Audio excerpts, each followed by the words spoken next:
votre constance, votre confiance. Votre confiance n'a pas de prix pour le président de l'UFDG. Parce que les gens se demandent, l'UFDG est aujourd'hui l'une des plus puissantes forces politiques en Afrique, pour un parti de question. Mais c'est grâce à votre confiance. On a tout fait pour déstabiliser le parti. Il est resté toujours plus fort, au point qu'il peut gagner n'importe quelle élection, si elle est transparente dès le premier tour. Pourquoi? C'est la confiance. Ce que vous me donnez le plus cher, je ne peux pas me donner que quelqu'un d'autre. Aucun ami, chef d'État, patron de compagnie, personne ne peut me donner. C'est votre confiance, votre fidélité. Oui, Nadia a dit tout à l'heure que j'ai suivi d'inviter à plusieurs conférences. C'est vrai, j'en suis fier. J'ai une expérience modeste dans la gestion de l'État sur des questions de développement. Mais c'est aussi parce que je suis représentatif. On le sait depuis de la moitié des Guinéens qui me font confiance. Je suis reçu avec des protocoles de chef d'État ou d'un chef de gouvernement. C'est parce qu'on sait que je représente la justice que l'UFDG, l'injustice que l'UFDG a subie, mais ça m'a attiré de sympathie énorme à l'extérieur. Personne ne peut comprendre que je perdis les élections en 2010. Tout le monde sait que je prends les à gagner. C'est de la sympathie. Nous avons mis en avant la paix. Nous avions accepté l'inacceptable. Je sais que beaucoup d'entre vous s'interrogent, est-ce qu'il va continuer à faire la même chose? On ne fera plus la même chose.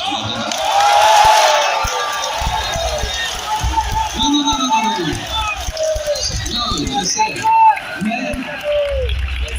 Mais ça n'empêche que je rappelle que nul ne peut nous faire le reproche d'avoir mis en cause la paix, la stabilité et l'unité de notre pays.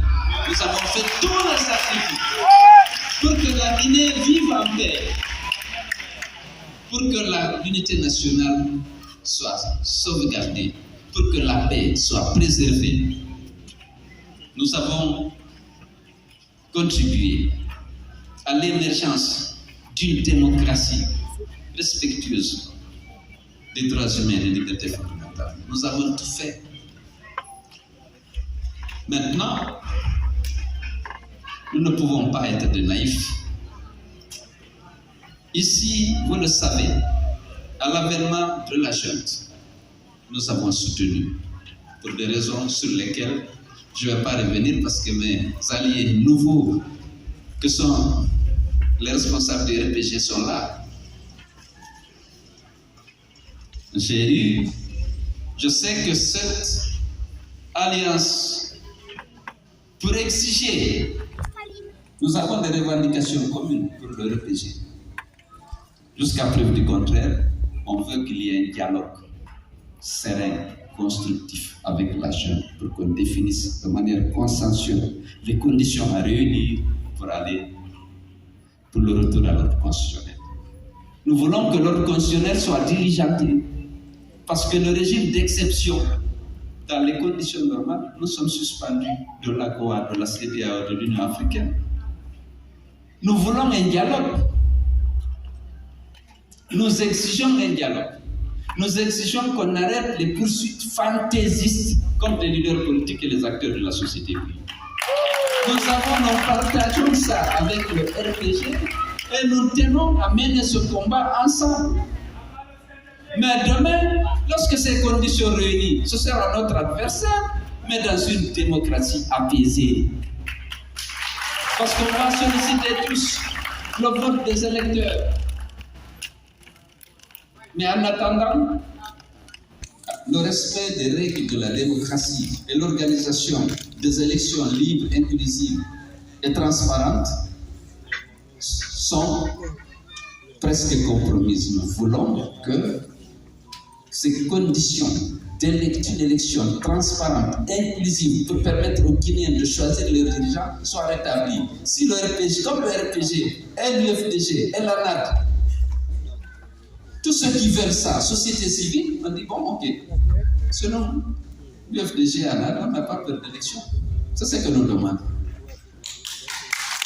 Nous avons la confiance des électeurs, c'est connu, il y a des résultats. Même les résultats falsifiés prouvent que nous avons la confiance des Guinéens, même si on prend que les résultats officiels. Je ne vais pas revenir sur le passé. Mais comme nous organisons ces élections transparentes et qu'on laisse le peuple de Guinée choisir ses dirigeants, malgré toute la campagne de dénigrement, de diffamation, les Guinéens savent qui est qui. Ah ouais. Ah ouais. Mais la junte n'est pas disposée à ça. Et voilà le conflit. On ne voulait plus faire de l'opposition. Pour des raisons. Parce que si élection, nous sommes au pouvoir, nous ne sommes pas dans l'opposition. On était prêts. Deuxièmement, on a fait 11 ans d'opposition avec le coût élevé qu'on a resté, que vous savez, sur lequel je ne reviens pas. Parce que la junte a pris le pouvoir, on a défendu le coup d'État. Ce n'est pas parce que nous ne sommes pas démocrates, mais parce qu'on a estimé que compte tenu du discours qui a été délivré et compte tenu de la situation qui prévalait, que c'était un premier pas vers le retour à l'ordre constitutionnel qui était déjà rompu depuis que la Constitution a été modifiée et qui a été retrouvée. Maintenant, si on veut se soumettre à l'épreuve des élections, le RPG veut ça. Le RPG et ses alliés, l'UFDG et ses alliés au sein de l'ANAD, on veut ça. On a en face une force qui ne veut pas ça. On se met ensemble. Parce que beaucoup d'entre vous s'interrogent. La politique a des règles qui ne sont pas toujours morales. Malheureusement, nous ne renonçons pas à nos valeurs. Nous devons être aussi réalistes. Vous voulez qu'il y ait des élections transparentes, inclusives? Vous voulez qu'on ait une CENI? Vous voulez qu'on ait... Bon, alors mettons-nous ensemble pour l'exiger. Parce que c'est des Guinéens qui sont là-bas. Quel que soit ce qui s'est passé, ce qu'on peut leur reprocher, c'est des compatriotes. Nous avons la mission et l'ambition de réconcilier les Guinéens. Le réussira, lorsque nous serons au pouvoir, de procéder à cette réconciliation, qu'il y ait moins de haine, de violence, pour qu'il y ait la confiance, la tolérance, la fraternité, la solidarité entre les fils de ce pays. Au-delà des partis politiques, des ethnies, des catégories socio-professionnelles, on peut unir la Guinée.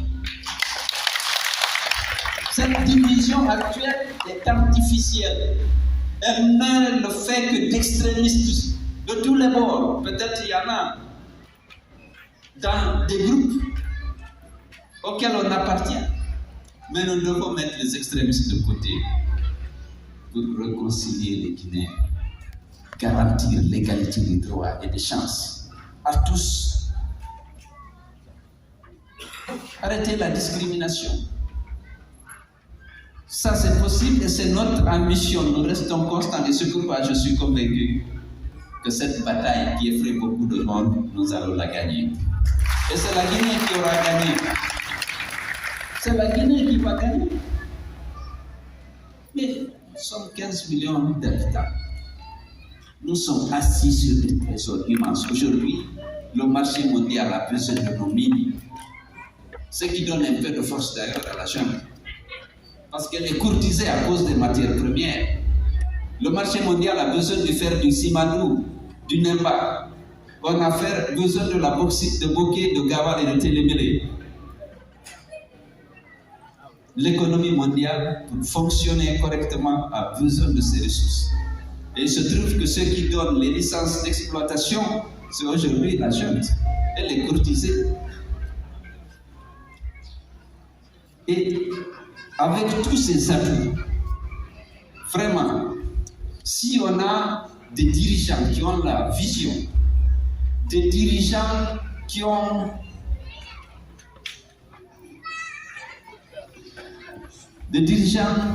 l'ambition de soustraire les Guinéens, tous les Guinéens, de la misère et de l'indignité. Il y a de quoi faire. Si on te dit le Yourmé, on dit Fini.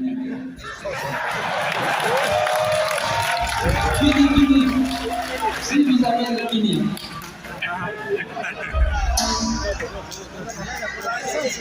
Si vous avez le Guinée, vous souhaitez aux autres ce que vous souhaitez à vous-même. Vraiment, vous vivre en paix. Capable, j'ai voulu te solliciter comme tu es quelque part mon beau, mais tu es trop loin. Mais comme je sais que tu es très détribalisé et préoccupé par le clivage artificiel qu'on crée entre les communautés, je suis fier de te voir ici. Je sais qu'on va ensemble gagner cette bataille parce qu'on la mènera avec tous les patriotes guinéens qui sont contre le tribalisme. Le tribalisme primaire qui règne en Guinée. On ne fait pas ça. Nous sommes tous des Guinéens qui aspirons à la paix, au bien-être, au développement de notre pays. Faire aujourd'hui de la Guinée un pays émergent, c'est très facile. Il faut qu'on se donne la main, mais il faut qu'il y ait la paix. S'il n'y a pas la justice, c'est difficile de dire qu'il y ait la paix. La paix passe par la justice et le respect des droits des autres. Pas seulement de ceux qui sont au pouvoir. Et donc, nous allons faire de la Guinée un pays émergent. Vous qui êtes à l'étranger, il y a au moins le tiers ou le quart de la population guinéenne à l'étranger. Ce n'est pas rien. Il faut les aider à participer à la vie politique, à la vie économique, en faisant en sorte qu'ils votent, en faisant en sorte que s'ils veulent investir en Guinée, qu'il y ait des mécanismes pour les aider, pour les accompagner, pour ceux qui veulent revenir. Certains d'entre vous ont acquis des expériences, d'autres de l'argent. Ils sont capables de créer des entreprises en Guinée et de les faire prospérer. Mais il faut qu'il y ait un cadre, il faut qu'il y ait la sécurité, il faut qu'il y ait l'accompagnement. Et nous sommes à même de le faire. Parce que nous sommes conscients qu'on doit être au service de tous les Guinéens. De l'intérieur comme de l'extérieur. Du sud comme du nord. De l'est comme de l'ouest. Du centre comme de la périphérie. Il y aura un État au service de la Guinée et des Guinéens, pas au service d'un groupe particulier, qui qu'il soit. Non pas, même pas le parti au pouvoir. Donc, que la coordination de la Basse-Côte vient d'arriver, je vais leur souhaiter la bienvenue et les remercier pour l'honneur qu'ils nous font de parvenir prendre part à cette rencontre. Donc, nous avons nos problèmes. Ne vous inquiétez pas, mais mobilisez-vous. Mobilisez-vous pour que le combat qu'on a mené jusqu'à présent, surtout pour les sacrifices qu'on a consentis, ils sont nombreux, pour que la Guinée puisse émerger, être une démocratie respectueuse des droits et des libertés des citoyens. Ce combat, nous devons le continuer. Aujourd'hui, j'apprends que la junte a décidé d'interdire l'arrivée d'une mission de l'Union africaine, de la CEDEAO, des Nations Unies. Et pourtant, cette communauté internationale est bienveillante. Une bienveillance que nous trouvons parfois suspecte. Mais ils ont décidé, non, nous, on n'a pas besoin de ça. Nous, on se bat pour qu'il y ait un dialogue. On ne l'obtient pas. Mais nos partenaires techniques et financiers, nos partenaires qui veulent aider, à l'ouverture d'un tel dialogue, à aider pour aplanir les divergences internes, pour préserver la paix et pour organiser un retour dirigeant à l'ordre constitutionnel. Eux aussi ont dit non, restez là-bas, on n'a pas besoin de vous. Pourquoi? C'est un problème, on ne peut pas vivre de manière isolée. Il faut qu'on accepte, qu'on s'accepte, nous, qu'on accepte l'aide des autres pour aplanir nos divergences. Pourquoi nous avons exigé que le dialogue soit sous la présidence de la CEDEAO, de l'Union africaine ou des Nations unies? Nous avons l'expérience. Il y a une crise de confiance interne profonde entre les Guinéens. Et vous le savez, on a besoin de gens supposés neutres et impartiaux qui peuvent rappeler les bonnes pratiques et nous aider à donner la bonne interprétation des lois. Et des instruments internationaux auxquels on a souscrit. Parce qu'entre nous, écoutez, c'est toujours difficile. Ce n'est pas parce que nous n'aimons pas la Guinée ou nous aimons moins la Guinée. C'est parce que pour le succès, pour aplanir nos divergences, parce qu'on a besoin d'être aidé. Parce que la crise de confiance est profonde et il y a même la haine et la volonté d'exclusion sur certains. Lorsqu'on est là, quelle est la bonne pratique? Nous voulons une CENI. L'Union africaine, la CEDEAO, exige qu'il y ait un organe de gestion consensuel et indépendant. La gente dit non, c'est le ministère de l'administration du territoire qui organise les élections. Mais il faut que celui qui organise les élections ait la confiance des compétiteurs pour qu'il accepte les résultats, même lorsqu'il les perd. Mais pourquoi pas trouver un organe de gestion consensuel? Une CENI. Toute l'Afrique, aujourd'hui, c'est des CENI. Le Nigeria vient de finir ses élections. La RDC est en train de préparer ses élections.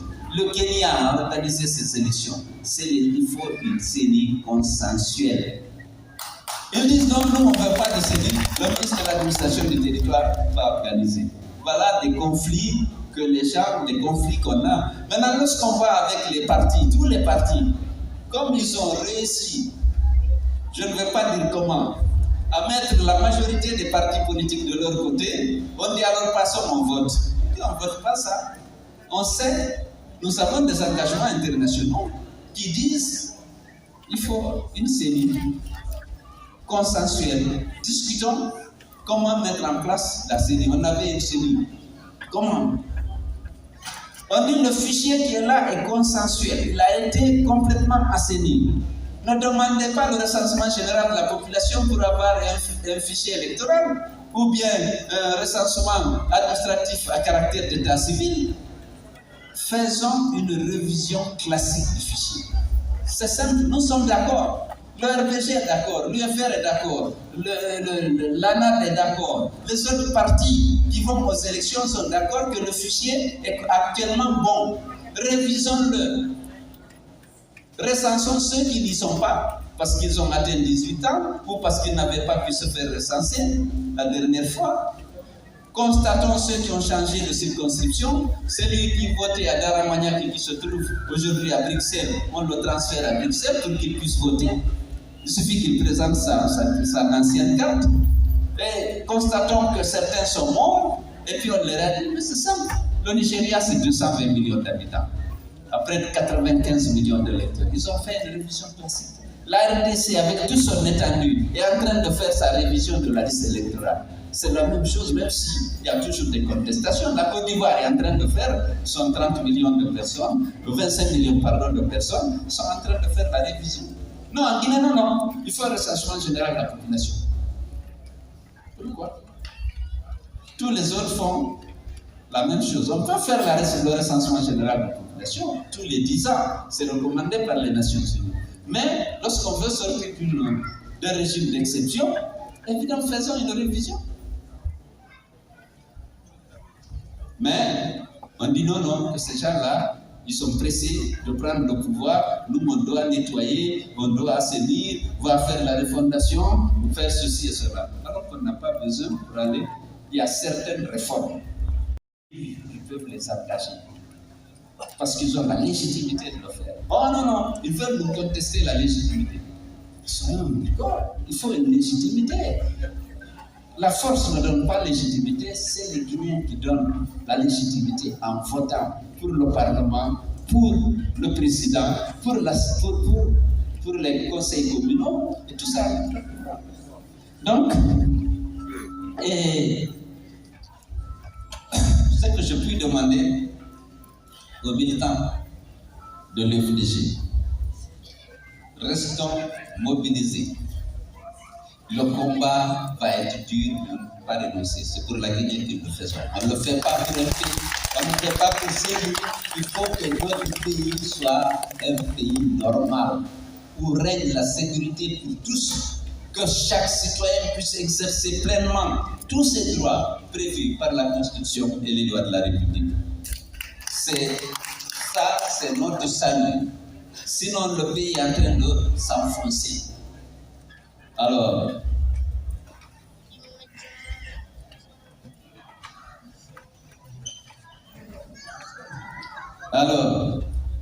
j'étais à Bruxelles, j'étais à Berlin, invité par le haut commandement germano-hollandais de l'OTAN, en tant que vice-président de l'international libéral. Comme on l'a dit, on a eu des discussions sur les risques et les menaces qui pèsent sur la démocratie et les libertés dans le monde. J'étais chargé d'expliquer pour l'Afrique de l'Ouest. J'ai dit oui, il y a un recul. Il y a un recul de la démocratie et de l'état de droit. Les coups d'État, déjà, c'est un recul démocratique. Mais ce n'est pas tout. La délinquance électorale qui prospère dans la sous-région et un peu partout en Afrique, c'est un recul démocratique. La démocratie, c'est le gouvernement du peuple, par le peuple, pour le peuple. Je simplifie, je ne rentre pas dans la philosophie, je simplifie. C'est-à-dire que les dirigeants doivent être élus par les citoyens qui ont l'âge de voter. Mais lorsque les dirigeants ne veulent pas respecter la vérité des urnes, et pour garantir l'impunité face à la délinquance électorale et à la violation de la loi et même de la loi fondamentale, ils prennent le contrôle de l'appareil judiciaire, y compris du juge électoral. Les leaders politiques n'ont pas de recours. Parce que tu ne peux pas te rendre justice. La justice est sous le contrôle de l'exécutif qui ne veut pas quitter le pouvoir, qui va chercher les éminents juristes et les corrompre. Interprétez-moi la Constitution, si je change 2 ou 3 mots, je peux considérer que je suis dans une nouvelle république et briguer un 3e mandat, ce ne sera plus le 3e mandat, ce sera le premier mandat de la nouvelle république. Mais ça ne marche pas. Vous allez dans les urnes, vous réussissez à faire la copie de tous les PV des bureaux de vote. C'est un exploit que l'UFDG a fait, mais disons, vous pouvez prouver que les résultats proclamés n'ont rien à voir avec la réalité. Le juge électoral dit non, vos recours ne sont pas recevables. Ça, ce n'est pas la démocratie. Vous avez quel recours? Il n'y en a pas. Donc, là, j'ai fait une interview, rappeler que si mes frères du RPG sont là, j'ai rappelé que les RPG, lorsque les conditions d'une élection transparente et libre seront réunies, ce sera sans doute notre principal adversaire. Il ne peut pas être notre allié. Mais dans le contexte actuel, pour exiger qu'il y ait toutes les conditions d'une élection équitable, transparente et inclusive soient organisées, eh bien, nous avons besoin d'alliés parce qu'ils revendiquent la même chose. Je pense que ça, c'est clair et que les militants de l'UFDG le comprennent le militant du RPG demain. Si la compétition est saine, elle est équitable.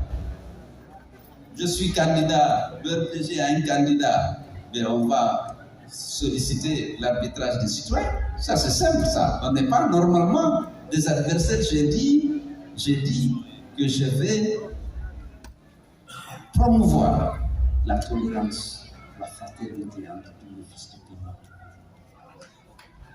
Être dans des partis différents, normalement, ce n'est pas l'animosité. Ça n'a pas. Dans les conditions normales, si je suis président, ce sera le cas. Il n'y aura pas d'animosité entre les partis politiques. Parce que les règles seront respectées. Et parce que c'est ça l'état de droit.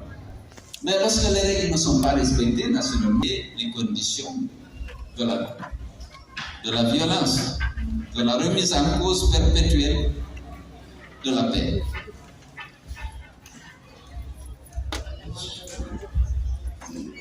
Alors, la question, il y a beaucoup de questions qui auraient été posées. On a attendu le président de rentrer. Certains sont inquiets, certains sont rassurés. C'est comme ça la vie. Je ne dois pas rester éternellement dehors, je dois rentrer.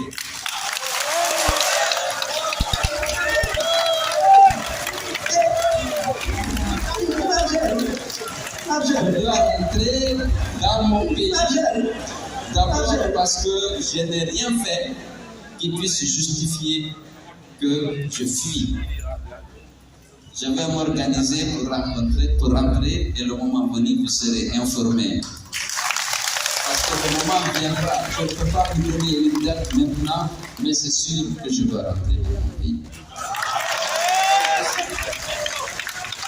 Mais, donc ceux qui sont inquiets, ne vous inquiétez pas, Dieu est grand, nous sommes sur la bonne voie. Pour accéder au pouvoir, il faut venir se battre sur le terrain et je le ferai avec vous, avec votre soutien.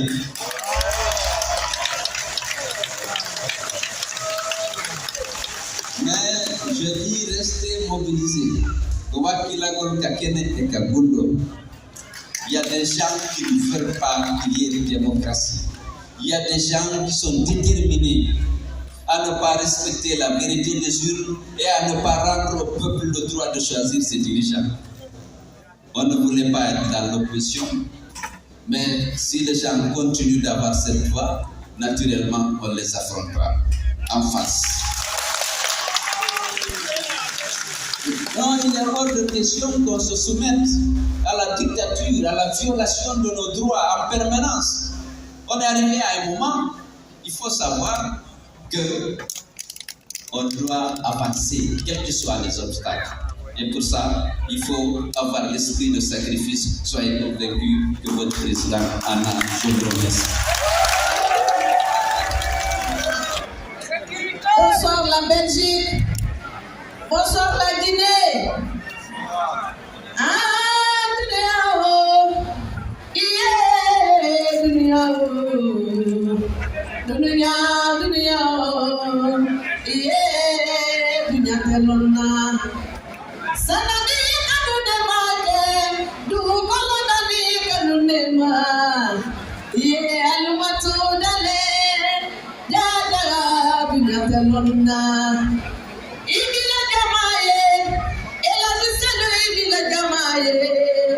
Diwara la Guinée, il a